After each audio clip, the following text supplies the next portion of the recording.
everyone, my name is Pauline, and as a nuclear medicine resident, I work with radioisotopes on a daily basis. But I have to admit that until recently, I didn't really know how a cyclotron was used to produce these radioisotopes. I decided to change that and I went to one of the techs and asked him for help. This is what I learned. A cyclotron is a type of particle accelerator that produces radioactive isotopes that can be used for imaging procedures. The cyclotron is made up of two hollow D-shaped sheet metal electrodes known as the dees. The dees are placed face-to-face in a large metal container with a narrow gap between them, creating a cylindrical space for particles to move. Air is removed from the large container so that the particles neither lose energy nor are deflected because of collisions with air molecules. The apparatus is placed between the poles of a powerful electromagnet that provides a magnetic field. The dees are then connected to a high-frequency voltage source that provides an alternating electric field in a small region between them. This will attract and repel the ions. So in summary, the direction of the electric field is horizontal, while the direction of the magnetic field is vertical. Let's now have a look at how a cyclotron works. At first, the particle that needs to be accelerated is injected into the center of this space. The electric field accelerates the charged particle and pushes it into the magnetic field region. In the magnetic field region, it completes a half circle without reducing its speed.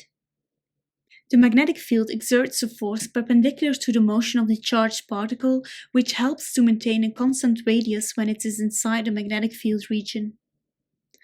By the time the particle returns to the gap, the electric field has reversed, so they are accelerated into the other D.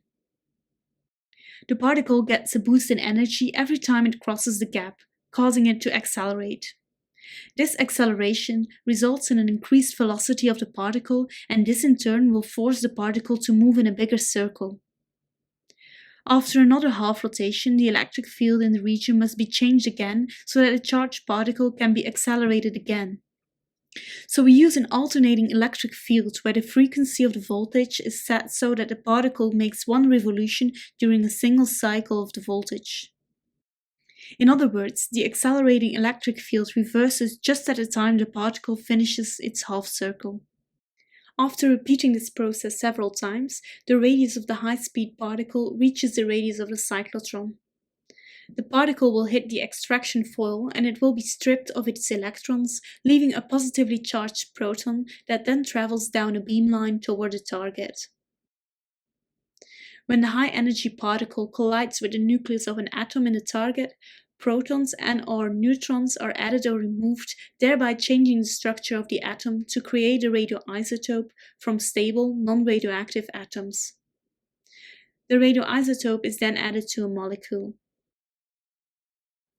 For example, if we want to make FDG, we have to produce fluorine 18 and incorporate this into a sugar molecule. Bombarding oxygen 18 with hydrogen ions results in the production of fluorine 18 and a neutron. One more thing that I'd like to share with you is the difference between a synchrotron and a cyclotron. Remember that the electric field creates a force in a charged particle and as such accelerates the particle. The magnetic field, on the other hand, constrains the charged particle to a circular or spiral orbit. As the particle accelerates under the electric field, its velocity increases, causing it to move to a path of increased radius. To combat this, the magnetic field is increased to keep it constrained to a circular orbit. This requires the magnetic field to be kept in synchronism with the increased velocity. This is what happens in a synchrotron. If the magnetic field is kept constant, then the increasing velocity of the particle created by the electric field causes the particle to spiral outwards. This is what happens here in a cyclotron. Thank you so much for watching this video. If you liked it, please give it a thumbs up.